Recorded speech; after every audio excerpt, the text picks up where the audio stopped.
Senhor Presidente, meus caros amigos, que grande congresso estamos a viver neste fim de semana.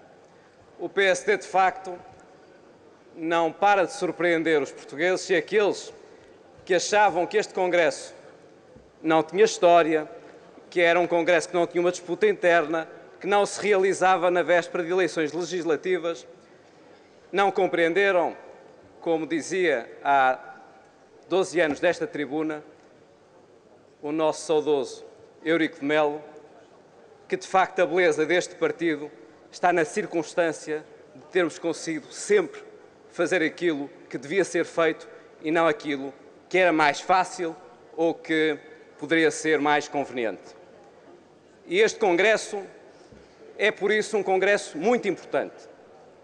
É provavelmente o congresso mais importante dos últimos 4 anos.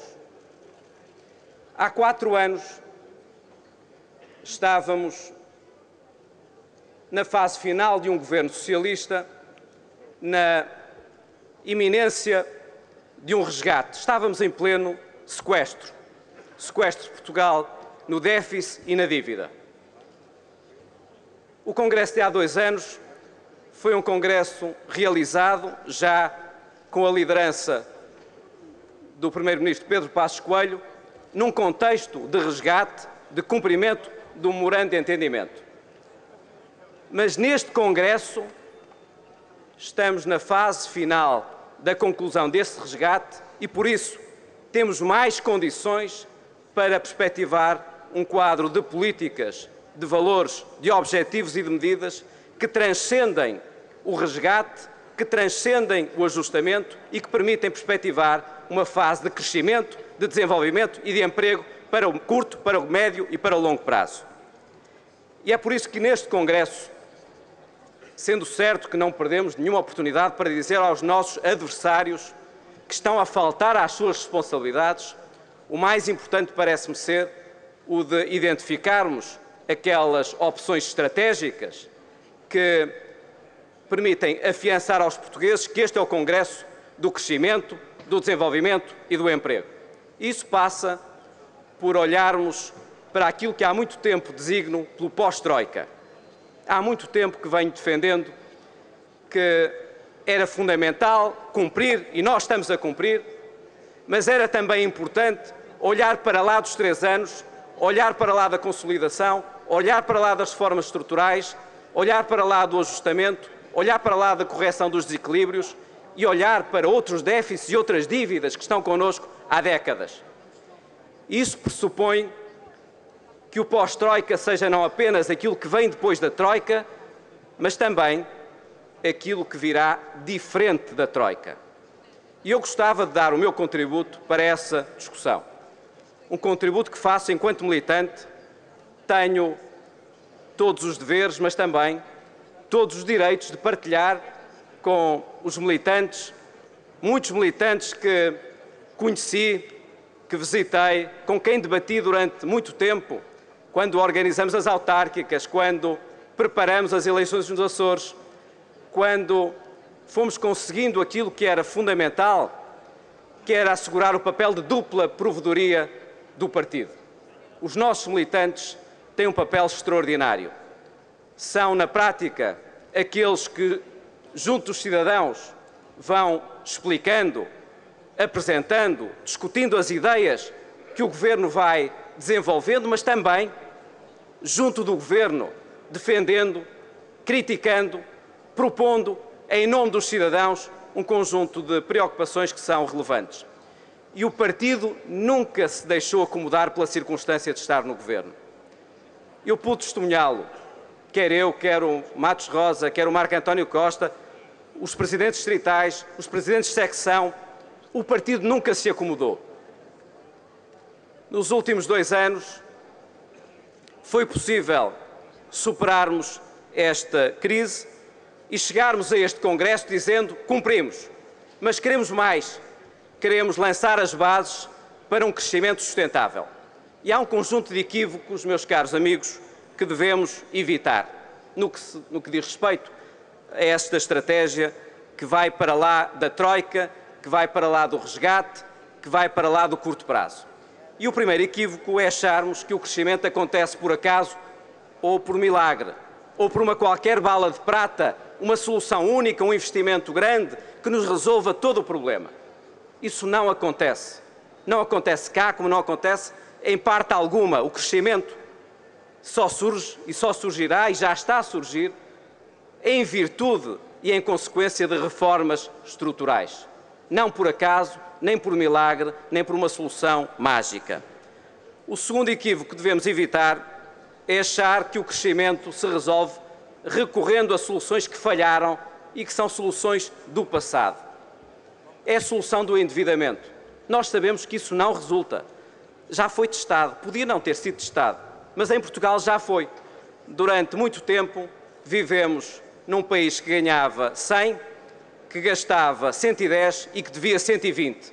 E, obviamente, essa não é uma solução sustentável. O crescimento pressupõe investimento, mas não endividamento à socialista. O terceiro equívoco que devemos evitar é acharmos que isto se resolve sem que a Europa assuma também as suas responsabilidades. O nosso Primeiro-Ministro, o nosso Governo, o nosso partido não hesitou, não adiou, não deixou de fazer aquilo que devia ser feito, apesar de ser muito exigente. Mas é também a altura de dizer que o projeto político europeu tem conseguido dar respostas de curto prazo muito eficientes para travar a crise do euro, mas precisamos também de respostas não só parcelares, mas integrais para o médio e para o longo prazo. E, nesse sentido, o aprofundamento político da União Europeia, o aprofundamento da governação económica, o aprofundamento da governação financeira são decisivas.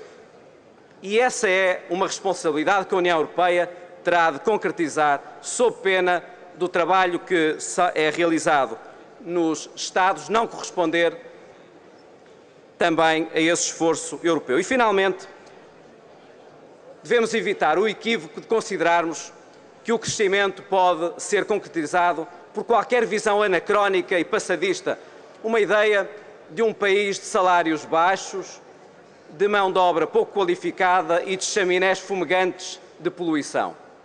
Esse não é o modelo de crescimento que nós defendemos, esse não é o modelo de desenvolvimento e de emprego que este partido defende e que sempre defendeu.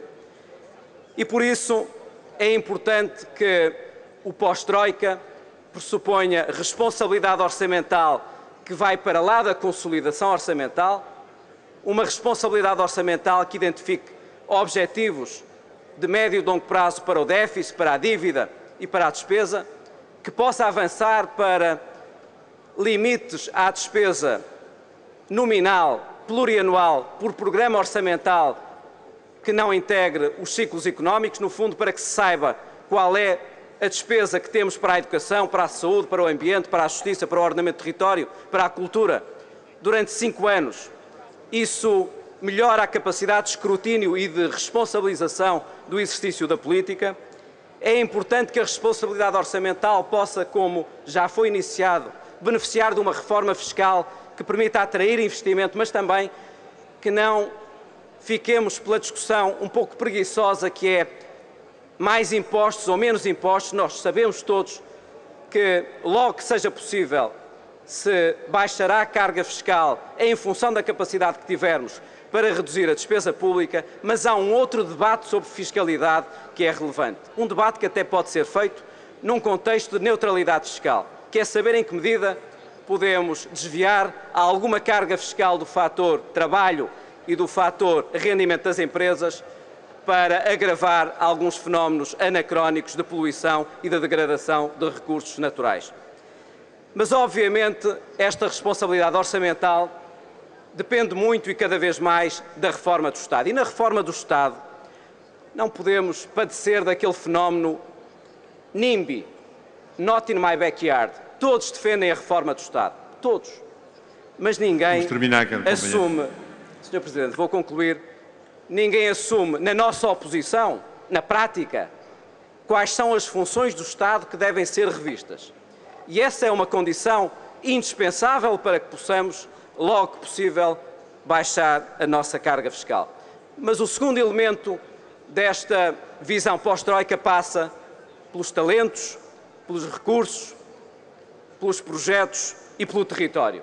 É importante criarmos condições para que o conhecimento, a política industrial e a economia verde possam ter um papel essencial na lógica do investimento seletivo e reprodutivo.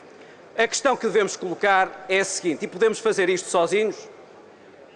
Pode o PSD e este Governo realizar este objetivo no atual contexto apenas com o atual Governo? Poder pode, claro que pode, mas o país beneficiaria muito se esta responsabilidade orçamental de médio e de longo prazo e estas reformas estruturais e esta estratégia de investimento beneficiasse de um apoio mais alargado. É por isso importante que 3 requisitos presidam à ideia do compromisso. Primeiro, que cada um assuma este espírito de abertura. Em segundo lugar, que esse compromisso se baseie na verdade e não na mistificação. Ainda esta semana, o líder do Partido Socialista confundia a privatização dos resíduos com algo que não queremos privatizar, que não admitimos privatizar, que não ponderamos privatizar, que são as águas. É muito difícil falar de compromisso sem basearmos a nossa discussão política numa lógica racional e verdadeira. E, finalmente, é indispensável que cada um traga as suas ideias para o compromisso. Infelizmente, e estou a concluir, o Partido Socialista não reconhece os seus erros, não reconhece os resultados e não apresenta alternativas. Mas nós não devemos deixar de continuar a tentar, em nome de Portugal, que este compromisso se estabeleça na medida em que o mais importante, e estão aqui 2 ex-líderes do partido e já estiveram outros 2 ex-líderes do partido, há algo de comum na nossa história que é o seguinte: o essencial é termos condições para responder perante os nossos filhos a uma pergunta sacramental. Se num determinado momento da nossa história se fizemos aquilo que era mais fácil ou aquilo que devíamos fazer. E felizmente para este partido e para Portugal temos estado à altura porque temos feito aquilo que deve ser feito e não aquilo que é mais fácil. Viva o PSD, viva Portugal!